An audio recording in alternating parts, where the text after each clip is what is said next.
Is Russia's propaganda machine getting creative while their commanders somehow get even less creative?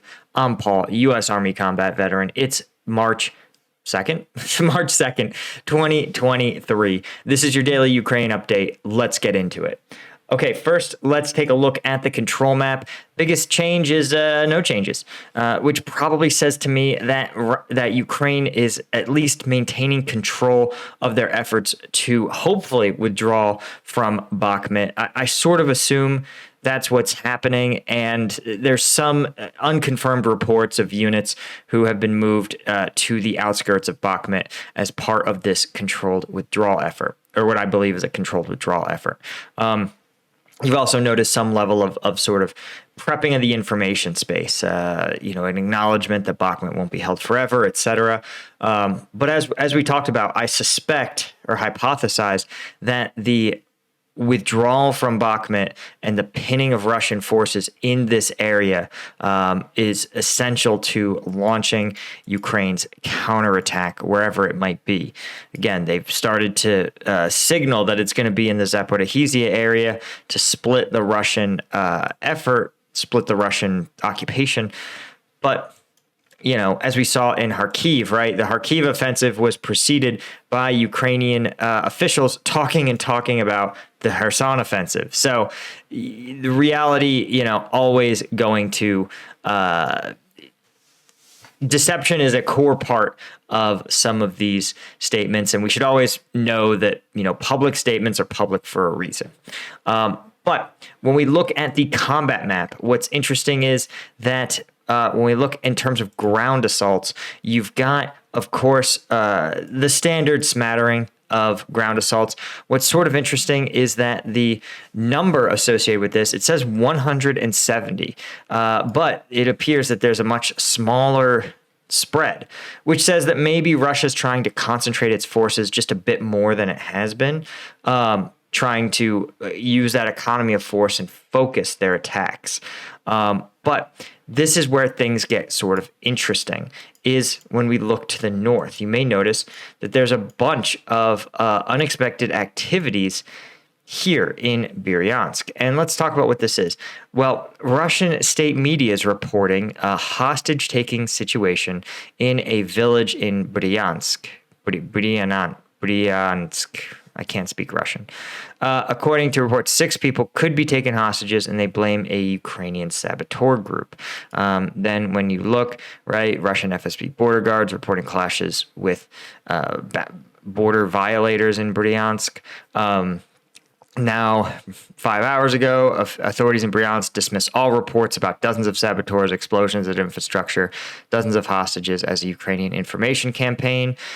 They actually released a video that seems kind of weird of people claiming to be this so-called Russian volunteer corps, right, that says that we're not fighting with civilians, we're calling for arms to fight Putin's army and death to the Kremlin's tyrant. Now, when we look at these guys, they seem kind of weird. First off, they have an AK-style weapon with a lot of bells and whistles. See if we can back it up a little bit so you guys can see it.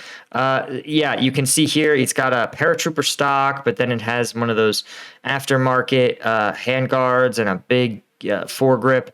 So kind of weird. What's even weirder is this. This looks like a leg drop holster for a pistol, but it looks like it's just wrapped around his leg, which is kind of bizarre. And of course, his plate carrier seems like almost like something you would see like a kid have. It's extremely undersized. It has a groin protector that doesn't actually reach this person's groin.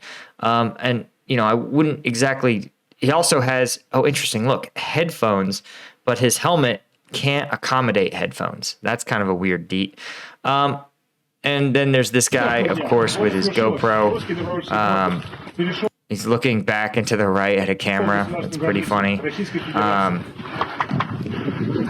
So this is all very interesting stuff. And I want to point out, too, all of this dude's gear is spotless. Just spotless. The only things are the mags that show some sign of wear and tear. Oh, interesting. And he has a this looks like one of those grenade launchers, but there's something weird going on here. This looks like a foregrip that's been attached to the top. Your guess is as good as mine as to what the hell this thing is. Is it maybe it's like upside down and this is actually a sight? Really weird gear here, and you notice he's got the yellow tape of denoting Ukrainian armed forces. So it's sort of strange. It's a strange statement, strange thing. And what makes it even weirder is you can see here that despite them saying that it's a group of saboteurs, potentially with hostages, Russia's sending an MLRS to fight the saboteurs. Like, MLRS is for deleting like entire grid squares, guys. It's hard to understate how powerful this weapon system is. So all this evidence together, and the fact that it provides Ukraine with no tactical benefit that we can discern, is chances are this is Russian propaganda. It's to convince the Russian population that there's actually an imminent threat to Russian sovereign territory from Ukraine. It's not really. Chances are these are like this whole thing is sort of staged and dumb.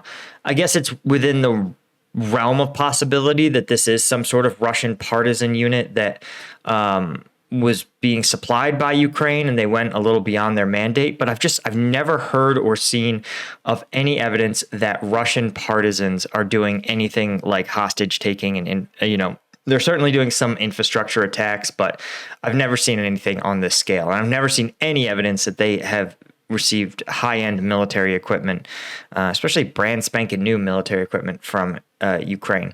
As you guys can see, right? And again, the actual threat to Russia from Ukraine is zero. Russia has literally an entire Ukraine between Ukraine and Moscow. And the Ukrainian armed forces have their hands totally full trying to push Russian forces out of their country. There really is no incentive, no reason for them to try to expand the war. This isn't really a direction that they want to go. As we've talked about extensively, where they transition to the offense, it will be using the considerable Western aid that they're standing up. It's not going to be in a group of 10 saboteurs in a random Russian oblast. Unfortunately, that while their Russian propaganda machine is certainly getting creative, the Russian tactical machine is not. The New York Times had an interview reporting on the Russian effort outside of Volodar. And while it's kind of hard because civilian war reporters don't really know anything about tactics, and sometimes when it's described to them, especially through a translator, it like gets kind of muddled.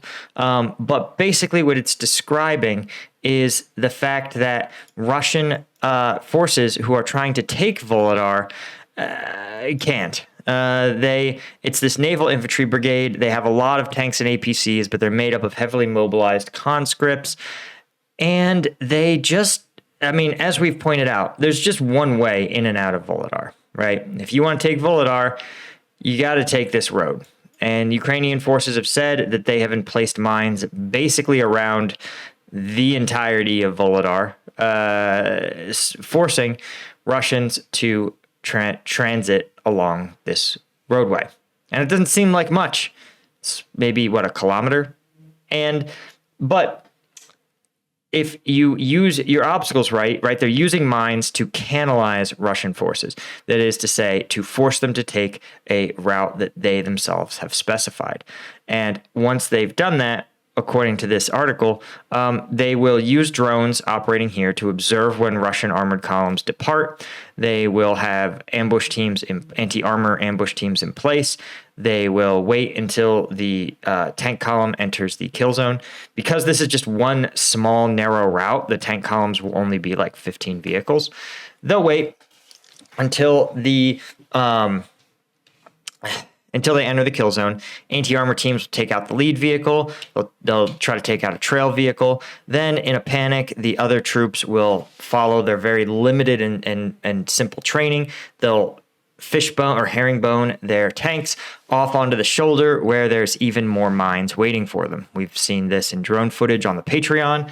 The link to that's in the description, but yeah, on the Patreon, we've watched some of this drone footage, and this is exactly what happens, right? Lead tank gets disabled, and then the other tanks tend to disable themselves by driving onto the shoulder where there's mines in place.